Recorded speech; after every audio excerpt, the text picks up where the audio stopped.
Okay, so what's up, guys? So I'm here to talk about Kevin Durant going to Golden State. I mean,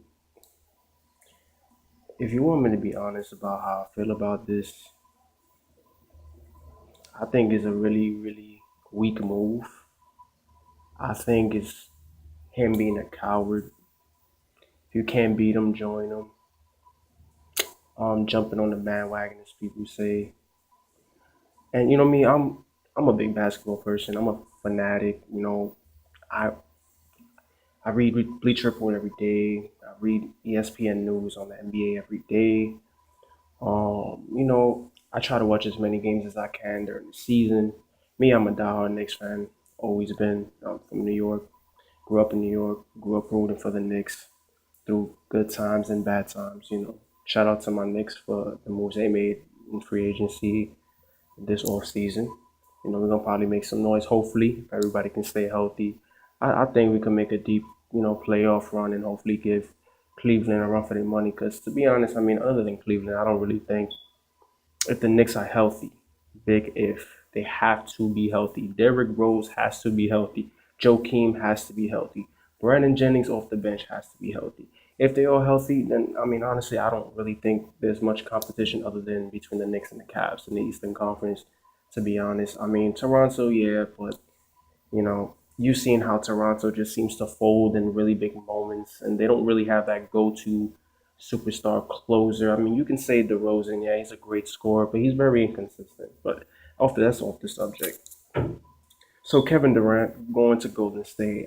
I honestly, I knew for a fact he wasn't gonna go to the Knicks. It was never an option. I knew he wasn't gonna go back home to Washington. I knew that was never an option. I seen that he took a couple meetings with Miami, Golden State, San Antonio, and of course Oklahoma City and the Boston Celtics. Boston Celtics. I didn't think he'd go there, but I didn't think it was as a long shot as some of the other teams that were courting him. But I knew he would give Golden State a meeting, maybe two, but ultimately, I think it would come down to him really thinking, like, wow, this is the team that just beat me in the Western Conference Finals. We had them 3-1. You were 48 minutes away, different, I watched every game, three different times, 48 minutes away from advancing to the NBA Finals, and you came up short every time. I'm not saying Durant's a scrub, this, and that. Durant's a great, great player. I cannot deny it. But he did choke three separate occasions in the Western Conference Finals. He choked. He seemed very passive, which is really weird. I would think Durant, you're a superstar. You're one of the greatest scorers of the modern generation. I mean, you're a lights out shooter. You can get to the rim. For him to be so passive was really awkward and it was really weird. He didn't seem very engaged when it came down to closing the deal on Golden State, which one? I was like, wow, Russell Westbrook. I'm not gonna sit here and just point all the blame at Kevin Durant. Obviously, Russell Westbrook's a superstar in his own right, and he deserves to share the blame. But I mean, yes, he gets out of control. He causes crucial turnovers, excuse me, at certain times. But at the end of the day, at least he's aggressive. At least he goes out there and shows hard that he's not going down that way, and he just has that mentality of you don't want to do it, do it, get out my way. I respect that. I really like Russell Westbrook a lot. One of my favorite players in the NBA, probably besides Melo, D Wade, and Kyrie Irving. A couple of my favorites. So yeah, so I mean, him going to Golden State was like a big wow. I mean, it was 4th of July. I'm out with my family, playing basketball actually, and just hanging out with my whole family. We just finished playing a game of 3-on-3. I go to the other side of the park. My uncle calls me up. He's like, "Oh, can you believe Kevin Durant just signed with Golden State? 2 years, 54 mil." I was like, "Nah, no way." I thought it was a joke. I was like, "There's no way." Kevin Durant just signed with the team that just beat him. He had them down 3-1. I mean, wow. When he showed me the article on Bleacher Report, because I didn't see it on the Tribune or anything like that. I did see it Bleacher Report probably about, I could say roughly about an hour after it happened because, we weren't really paying attention to our phones. So I was in complete shock. I was like, wow, Kevin Durant, wow. Me, when I first initially heard it, I got upset, of course. I ranted and I was like, wow, what a fucking pussy or a coward. And I still feel that way, but I'm not going to rant in this video. It doesn't really make any sense. It's done with. It's been a sealed deal for about, it's almost 2 days now. But I will say this: that was a very, very cowardly, weak, bandwagon jumping move. If he would have went anywhere else, it would have been fine. Honestly, I think if even went to the Spurs, they could use him because Tim Duncan is most likely retiring. Manu Ginobili's in the twilight of his career. Tony Parker doesn't really look the same. I'm not going to sit here and say he's washed up or he's at the end of his prime. He's only, well, what, 30, 31 years old. He still has plenty of good years left in him, but he definitely doesn't look like the Tony Parker of old. I can tell you that much. And honestly, LaMarcus Aldridge, he's a great player, but I've never really seen him as a go-to guy and a superstar in his right because he also is another one that tends to fold in the most pressure moments in the playoffs back to his Portland days. Damian Lillard was the one that seemed to be carrying the load because I think Damian Lillard's a way bigger primetime player than he was. And Kawhi Leonard, he's a great two-way star, but he's also another one that just seems to fold in the big moments, as Durant does occasionally. Because Durant did have a couple years back in OKC where he was the man. He just didn't have the type of players to get him over the hump. He can't do it alone. You know, um, but yeah, just for him to make that move to sign with the team that just beat, it's been what, a month maybe, that just beat you in the Western Conference Finals. You guys had a heated rivalry. Draymond Green kicking, Steven Adams in the nuts. That was your teammate, bro. I mean, just to me, it doesn't look. It's not a good look at all. Like it just does not look good at all. Like at the end of the day, he's a grown man. He can make whatever decision he wants to make. I'm not gonna sit here and bash him for doing what he wants to do. But if that's me, I would never. If I was an NBA player and a player of that caliber, and a team just beat me like that, well, we had him on the ropes, and they basically just shitted on you and beat you 4 times in a row and said you're my bitch. And you will always be my bitch. Like, wow. Wow. And then especially the whole thing with, Russell Westbrook and Curry having a little, rivalry. That's supposed to be your bro, and then you go and shit on your supposed bro to go with a rival. That's just like a big slap to the face and a big fuck you to Oklahoma City, to Russell Westbrook, who's supposedly your day one bro. He's like your little brother or big, whatever the case is. It's just a big fuck you, honestly, and it upset me because it's like, wow, you can't beat them. Joining mentality is the motto here. Like, is that what it is now? And people comparing this to LeBron James and whatever, I guess it was 2010, 2011, when he went to Miami. It's a completely different situation. Not to say that I, approved of what LeBron did. It was a little, it's like building a super team. You're trying to win titles, I guess. But at the end of the day, I mean, it was a completely different situation. Golden State is an established championship caliber franchise for about the last, I can say 3 years, because last year they won 67 games. This year they won 73, a record 73, wins in an NBA season, the best NBA season, regular season ever. They just made it to the finals. The year before, they won the NBA championship, beating LeBron and a depleted, Cavs team. They were really depleted. They were no Kevin Love, no Kyrie. I think if they would have both been healthy, I think Cavs would have been, repeating right now, or they would have repeated this year. But that's a whole different issue. I give Golden State props. They won the chip, great team, whatever. But wow, it's just not the same. It's just LeBron went to a Miami Heat organization who was in disarray for a while, besides the year they won the championship against the Mavericks, which I believe was the '06 season. Other than that, they were either a below average team or average team. They won 40, I believe 47 games or 47 and 35. And LeBron went to a team that really didn't have anybody. They had, who do they have besides Dwayne Wade? Maybe Udonis Haslem at that time was okay, I guess. But I mean, other than that, who did they really have? And even that year when LeBron and Bosh and Wade all went to Miami, I mean, you looked at the rest of their team and it was like a bunch of nobody. So it was basically three players carrying a team. And you can't even really say that because come playoff time, Chris Bosh always seems to disappear when he was with Miami and LeBron was on. He had his little moments here and there, but most of the time he was just like, where was he? Dwayne Wade had his moments as well. In the first year, I will say that Dwayne Wade, had a heck of a playoff run in the finals. But other than that, every other year they made it to the finals. They were in the playoffs. Dwayne Wade seemed to struggle. He just didn't look like himself. I understand injuries is a big part of it. He wasn't healthy because we know Dwayne Wade is a big time player. He's one of my favorite players. He's very loyal. He has heart. He's a champion. You know what I'm saying? Like he's big time. He comes up on both ends of the floor with the biggest plays at the biggest moments when he's healthy. Like this year, I give it to him. That again, his team was injured, and Hassan Whiteside was injured. Chris Bosh didn't even play basically say the whole season. He didn't play in the postseason. It was really Wade by himself, and Goran Dragic, which he even I don't know what's wrong with him. He had his moments, but he just doesn't look like the Goran Dragic of old. But it was basically Wade by himself carrying that Miami Heat team this year. So I mean, yeah, like I said, LeBron had to carry Dwayne Wade and Chris Bosh pretty much throughout his whole stint with the Heat. To be honest, I mean, they didn't really have anybody outside of those three guys, and even those two guys seemed to struggle at times, and LeBron just had to carry the load, and he got it done. You know, two times he got it done. The one time he lost to the Spurs, and given this that Spurs team was very talented, and it was just basically LeBron on his own. Dwayne Wade was hurt.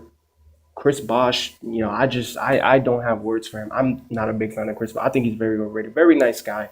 Good player, but I just don't think he's a star like most people think. He's an above average. I can say a little bit more than above average big man, but he's like guess Kevin Love, basically the same player. You can say a finesse big man who can shoot, grab a couple rebounds, but very weak on the defensive end. Can't really get into the paint. Don't really have a post up game. I mean, Bosh is a little bit more developed as far as the post up game, but it's not like anything, crazy or anything like that. So yeah, so people comparing it. I'm getting off subject so much, but people comparing LeBron's decision to KD. I understand the way LeBron went about his decision was not cool at all. To shit on Cleveland on national TV, that wasn't cool. But at the end of the day, he made his decision. Fine, he went to basically you could say a very disoriented franchise in Miami at that time. They're a first class organization. I give it to them. Pat Riley's a great, assembler. He can put together great teams. But I mean, what is that really saying? Like, just it's not the same. It's not. Durant went to a team that's just this season. Beat them. That's the biggest thing that I have with this guy. Is that you've been to the team that beat you 3-1. I mean, you had them up. Excuse me. You had them up 3-1. They beat you 4 games in a row. You were 48 minutes away from eliminating them on about three separate occasions. You can say, I guess, and you couldn't get it done. You just didn't show up. You didn't really look to take the lead. It was Russell Westbrook looking to take the lead more than you. And I don't want to hear the fact that Russell Westbrook didn't get him the ball because Kevin Durant did get the ball. And Westbrook gave him the ball, he just either passed it to other teammates or gave it back to Russell Westbrook. And even when he wanted to start chucking up shots and making jumps, it was already too late. It was already the fourth quarter. You're down like 16 with like 3 minutes to go. Foreman, you're not coming back from a 16-point deficit against Golden State in the fourth quarter. That's just how I see it. The only team that I think can do that's probably Cleveland. And that's because they have LeBron James. I'm not a LeBron James fan. I do respect his game. I think he's one of the greats. He's a once in a generation player. That's why they can do that. Durant, is he a great super? Yes, but he's not a once in a generation kind of player like LeBron is. Not even close. Kevin Durant is nowhere on LeBron's level, talent wise.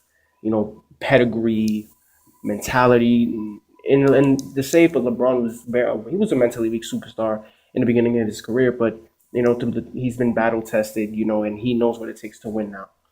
So, but for Kevin Durant to jump ship like that to the team that just beat him, I don't know, that just rubbed me the wrong way. And I see that as being a coward. He doesn't want to face the challenges of, playing against Golden State again, possibly losing. He doesn't want to face Curry. He does saying that Russell Westbrook was a part of the problem of why he left because he just, I don't know, he was frustrated with, I guess, Russell Westbrook's play. or whatever the case is, which I think is total bullshit. Because let me tell you something: if you subtract Russell Westbrook from that Oklahoma City team, I think they don't even make the playoffs. And Russell Westbrook pretty much was dominating throughout the whole playoffs. Nobody could stop him.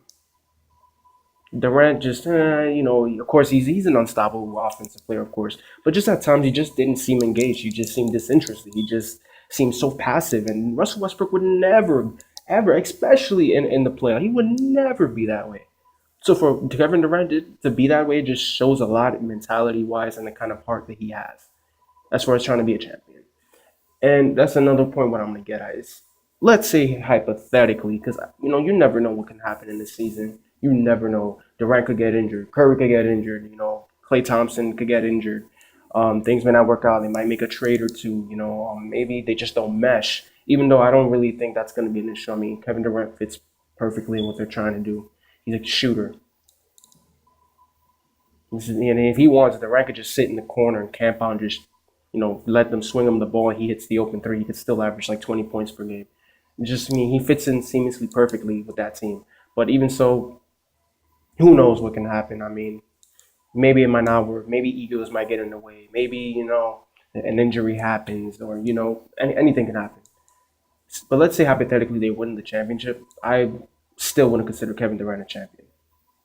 That's just how I feel. I mean, honestly, he jumped ship, went to a team that's already established, already a championship contender. They can win without you. They've already proved that they don't need you. Even I can even say this: if let's say Kevin Durant wasn't to sign with the Golden State Warriors, the Golden State Warriors could possibly, most likely, I'm gonna say 60%, maybe a little more, probably 70% chance they make the NBA Finals again this upcoming, next season.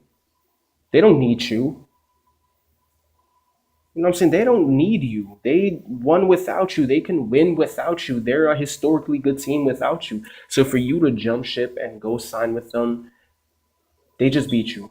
I'm still that's the biggest issue that I have with this. It would have been different if they didn't play Golden State and then OKC would have lost to somebody else, or if Oklahoma beat the Warriors and then lost to the Cavs and then he went to the Warriors after they lost to the Cavs. That's different for the team that just beat you, bro. That just looks so pathetic. It's weak. It just rubs me the wrong way. It was rubbed a lot of people the wrong way. And people saying, "Oh, why do people feel this way?" He's into that. It's just the fact of being competitive, having pride. Like you don't have any pride, bro. Like really? You could have went to any other team, and I'm a Knicks fan. And was I hoping Kevin Durant would land in New York? Yes, but I said it. If he decides not to come here, I ain't mad at the man. Like you don't want to be here, we don't want you. We want players who want to be here. You know what I'm saying? And I'm a realistic Knicks fan. I'm not saying that they're going to win a chip or anything like that. Even if they had Kevin Durant, I don't know if they would win a chip because honestly, that team is not as even with Durant and Melo. Melo's my favorite player of all time. I still don't know if they would beat Cleveland for the simple fact that just LeBron is just it's just LeBron and Kyrie's. To me, Kyrie's the right now because as far as right now, I'm not saying in the league. Like I'm talking about at this moment, Kyrie's the best point guard in the NBA. He's proven that he can hit clutch shots. He can dominate a game in the most pressured moments. He can hit the big shot. He just plays at a steady pace. He just never looks rattled. He always looks composed. That's what I love about Kyrie. I mean, people are underrating Kyrie's defense. Like he locked Curry up. Curry was struggling the whole. Well, Curry was struggling the whole playoffs. Besides, he had a sprinkle moments because Curry's just not a good defender. Curry is overrated as a defender. Let me tell you, every point guard that he played against this in this postseason was dropping buckets on him. Damian Lillard was cooking him. Okay, when he came back, because he was injured or whatever. Russell Westbrook was killing him. And Russell Westbrook's getting physical with him. He struggled. Curry struggled. He had a quarter or two and he had his little moments or whatever. But he struggled against Russell Westbrook. And Russell Westbrook did what he wanted to do. He was dropping triple doubles, hustling. He was shooting threes in Curry's face. He was contact layups and pull up jumpers and passing the ball. And he was doing whatever he wanted against Curry. And then Kyrie. Kyrie basically averaged 30 points per game in the finals, almost 30 points per game in the finals against Curry. I mean, honestly, I mean, it does not make any sense to me for you to sign with a team that just beat you, a historically good team that just won 73 fucking games, bro. Like, I'm still like, wow about that. Like, I had no idea. I didn't think it was possible that he would even enter. I knew he would, of course, listen. Like, of course, it's a meeting. They're trying to court him. When you're a free agent, that's what you're supposed to do. But I did not think he would even consider a contract with the Golden State. I did not think. I did not. And I thought he was going to stay in Oklahoma. He has a champion. Oklahoma's a championship caliber team. Russell Westbrook is a top five player, and so are you. So you have two top five players in the NBA on your team, and who I think Steven Adams, I think to me is one of the best centers in the game right now, who is improving. Anything he catches anything around the rim, it's going. He's gonna dunk it, or he's gonna put it in the basket. Great defender, shot blocker. He's tough as nails. He can go out in the perimeter and play solid defense on the perimeter. He can hit free throws. Like Enos Cantor, also I mean, is he a all time player or he's like a star in this league? No, but he's a very good player. He great footwork, great scorer. His defense is mediocre, but he's a great rebounder. Like not everybody can be a two-way player, but they had Serge Ibaka, who I still think was a great. He's a good player. Like a big man who can shoot. He can play defense. He's a shot blocker. I mean, he's not what he used to be as far as shot blocking, but he can still block shots. He can still hit the three. He can hit that mid-range shot. He's automatic from mid-range. And he's tough. He's a tough guy. He can hit free throws. And then for Durant to leave that team, and they just got Victor Oladipo. Mind you, he's a great player. I personally didn't like that trade, but it is what it is. Victor Oladipo is a great player. You left a championship caliber team in Oklahoma, who you were one win away from the NBA Finals against the team you just signed with. And I honestly think if Oklahoma would have played the Cavs, I think Oklahoma would have had a great chance of beating the Cavs because Kevin Durant, Russell Westbrook are just that damn good. What Kyrie Irving did against Stephen Curry was just, to me, I'm not a Curry hater. He's a great player, but he's just a shooter. In the finals, I've seen that guy miss so many fucking layups. He can't take once in a while. I mean, everybody can hit a contact layup in the NBA, even the wackest guys. But consistently, Curry can't hit contested layups. Curry can't get to the rim at will like Russell Westbrook can. And Curry, if you block up his shot, that rattles his whole game because then he can't shoot. And then Curry, he's a great playmaker, but he's a shoot first kind of guy. And if people are sagging off him or they playing him tight and his shooting is off, they're not gonna respect him. He's gonna force him to be a playmaker. And this, to me, is he comfortable in that role? Yeah, I guess. But that's not his first, his first like instinct, his first mentality. He's a shooter, you know. So I mean, it would have been a different story against Russell Westbrook against Kyrie because they're both guys who can shoot, guys who can attack the rim at will. So I mean, it would have been to me a better matchup. And Durant versus LeBron would have been a great matchup. I mean, to be honest, but for LeBron, for Kevin Durant to do that, to sign with a team that just beat him, a historically good team, a team that doesn't need him, a team that shitted on him, and for him to do that, to sign with that team, I just think that's so fucking weak and pathetic. I don't. Listen. I think KD's a great player, but do I respect him? I can't. I can't respect somebody who does something like this. You know what I'm saying? Like that's like saying let me see for an example. There's plenty of examples. That's like Michael Jordan back. I could say it was like the late '80s, probably mid '80s, late '80s. That's like Michael Jordan couldn't get over the hump against the Bad Boy Pistons and Dennis Rodman and Isaiah Thomas and Rick Mahorn and what's this guy's name? This guy's a douchebag. I forgot his name. It's that white guy. I can't remember his name right now. But that's like Michael Jordan going to that team after he lost to them. I think it was like about two straight times in the finals. That's like Michael Jordan saying, "Oh, I'm packing my bags and I'm going to sign with the Detroit Pistons." People would have chewed him up. People would have been like, "Wow, Jordan, like really? You're going to the team that beat you, the team that you had a rivalry with." And I understand, yeah, Oklahoma and the Golden State Warriors rivalry is not to to that magnitude, but still, it's still a rivalry. It's still you guys are the two best teams.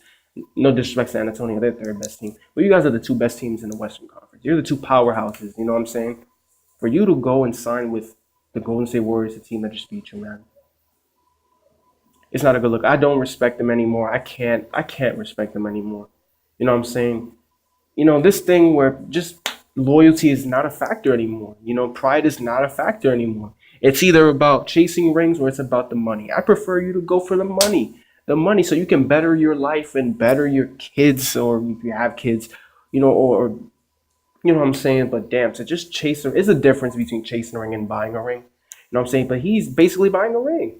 He's going to a team that doesn't need him. He can sit on the fucking bench and not play, and it's probably still win a fucking championship. You know what I'm saying? They don't fucking need him. For him to jump ship and play for that fucking team, like just fucking beat you and shit on your squad, shit on your city. Curry had a rivalry with Russell Westbrook, and Draymond Green and Steven Adams don't fucking like each other, and those are your day one bros, and that's your team. For you to sign with that team, that's just fucking disrespectful and a smack in the face. I think it's cowardly. I think it's pathetic. I think it's the weakest move I've ever fucking seen in the history of the NBA. Kevin Durant lost all respect. That's just a soft. I'm gonna get out of line here. I'm sorry because I'm just like wow, like that's a pussy move. That's bush league. That's just fucking sad. How if you can't beat them, join them mentality. It's supposed to be about competition. It's about supposed to be like I'm young. I'm 22 years old. I'm a young guy, but I have the mentality of like my mentality watching basketball is like I like old school basketball better where it was competition. The greats wanted to beat the greats. Greats wanted to collide and on the biggest stage and take down Michael Jordan or take down Larry Bird or take down Magic Johnson or take down, Isaiah Thomas and those guys. Like that's how it's supposed to be. It's not supposed to be like, oh, I just lost to this team. I won a championship, so I'm just gonna, go sign with them. Maybe I win a ring or two, and then, from there I'll decide what. No, it shouldn't be that way. You know what I'm saying? Like, really? Like, where's your pride, bro? Like, where's your balls? Like, where's your competitive spirit? Like, where is all of that? And Kevin Durant, yo, I used to be. I'm not gonna say like, oh, I was the biggest kid, but I like KD. I did, and I respected his game, and I thought he was an assassin. At times, yeah, he folded, but I mean, everybody does. LeBron did, he's still type young. I mean, he's only 20, was 27 years old, like, and then he can hit clutch shots. I'm not saying he can't hit clutch shots, but just in certain moments, he just seems to fold. And for him to do that, just I don't look at him the same. I used to respect him. I loved his game, and I was rooting for him against Golden State. Him and Russell West, I was rooting. I was like, yo, you guys can get it done. I said it before the series started against Golden State and Oklahoma City. I said Golden State needs to watch out because I think this team can upset them. They have two of the top five players in the NBA on that team, and they have a great supporting cast, a great center, a great backup power forward. They I thought they could get it done. And when they were up 3-1, I was like, oh, they got it, man. And then they collapsed. It happens. You know what I'm saying? Like, I ain't mad at them for it.